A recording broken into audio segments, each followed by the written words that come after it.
Someone else got this today, and I don't remember who it was. It's a beautiful card. I love the pinks and the green, referencing the heart chakra.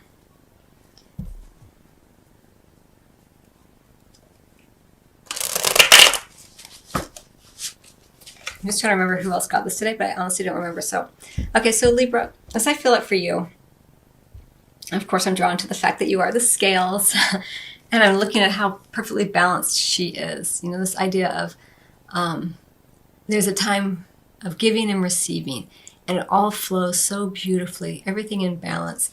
And remembering, Libra, that abundance isn't just about the financial abundance, it's about the abundance that supports us, the abundance that's available in everything we see around us, the air that we breathe, the nature that we see, the humanity that exists around us, the very aspect and essence of life that teems all around us, right? It's lovely energy, and it's abundant. And what happens is our ego comes in. There are the cards that I see, that we have the Seven of Pentacles under the deck as well. So what you're meant to not do or stop doing, we have the Ten of Swords. What you're meant to do or keep doing, we have the Wheel in reverse. And what you can expect regardless is a gorgeous Strength card. Someone else got that as well today. I think it was Aries, actually, that got that in that position. So this is interesting. The Strength card is a gorgeous card, as you know. It's about... it's often ruled by, it's ruled by Leo. So there may be a Leo individual who's involved in some way here for you, Libra. But for you, this is what you can expect regardless. So it could be that there's a Leo individual who's a huge ally for you during this particular time in terms of your sense of purpose in the world and the work that you do, your career. But even more importantly, that how you... what you can expect regardless is a certain level of popularity and friendliness from your coworkers, from the people who are around you, because you exhibit those qualities yourself. It's a lovely card. It also speaks to this idea of balance. You know, we have this woman, and she has this huge lion that she has befriended and who's her ally. And through her compassion and his fierceness, because it's represented here as a male lion, they create an incredible strength. And that's what you do through your balanced nature, through your ability to, your open heart, the compassion that you have, and your understanding of your fierce nature, because whenever you are ruled by the heart, you understand its depths, and you understand that much of your strength comes not only from your ability to love, but from your ability to feel the depths of the pain that we experience here on the earthly plane from a place of love and understanding. Maybe you're not conscious of it, but that's what you're doing in many ways, and it's really, really beautiful energy for you. Now, I will say that what you're meant to not do or stop doing is the Ten of Swords.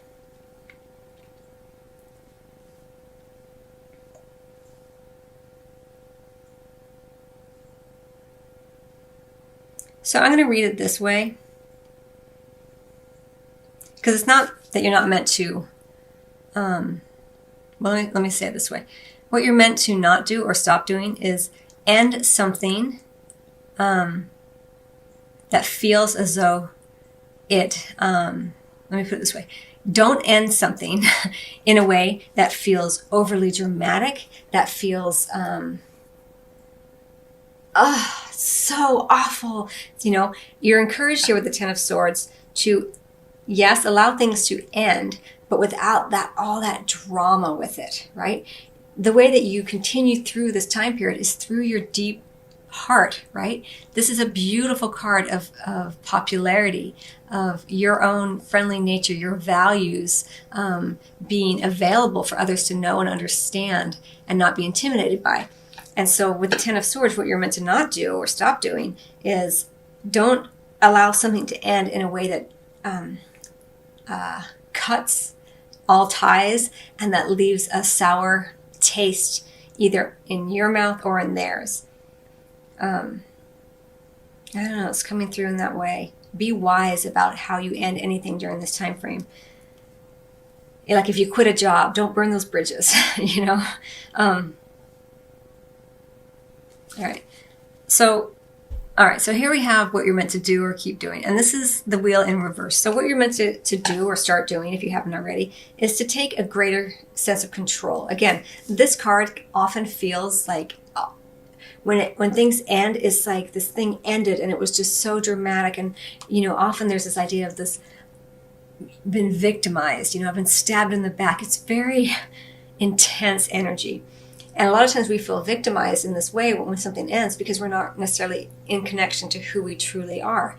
So this is why you're being asked here with the wheel in reverse to take greater control of your circumstances in your life through your deep sense of heart here, through knowing who you are, through balancing your fierceness with your gentle, compassionate nature, having compassion. If you're in a work environment and it's kind of toxic or someone's treating you unfairly and you feel like you're being victimized and it's just going to end, remember that the person who may be treating you in that way is still a human being. And they're obviously, if they're treating you in a certain way that's unkind, let's say, obviously there's something not quite right with what's going on in their life. So it doesn't mean that you excuse behaviors or you put up with anything that's abusive, but it's taking greater control of who you are, your nature, understanding yourself better. You're steering your own emotional ship, right? You're not being victimized necessarily. Now, there's levels to this, and victimization is a trigger point word, I understand. But remember, you're working on the abundance here. And when you are feeling abundant, you recognize that when one thing ends, other things open up. So that's another way to kind of look at it so you don't feel so victimized. Like, oh, that did happen. It didn't feel pleasant. But I'm taking greater control. I'm understanding that there's a whole wide world out there and a million ways to live a life and work in the world and do my work in the world and make money in the world and all of that. So, but be patient. It takes a little time here. But something is ending. You're taking greater control. We do have 2 10s, this idea of endings. In fact, everything you're working towards is working towards completion of something during this time period. A job ends badly, but it gives you a greater sense of control, and you take it. You don't just throw your hands up and go, oh, I guess that's life. You say, no, I'm taking this, what has occurred, and I'm using it through my own strength of character, my understanding of self, to adjust into the direction of amazing experiences, amazing job, amazing sense of purpose in the world, amazing money. The strength that you are holding and it's going to happen regardless in this time frame, isn't about strength of like putting on blinders and heavily working forward. It's about channeling different aspects of self, the fierceness, the love, the compassion, the gentleness, and channeling them into a more sort of undulating whole, so that you have both of those energies within you, and with them you feel more strength. Does that make sense? It's a really intense reading for you.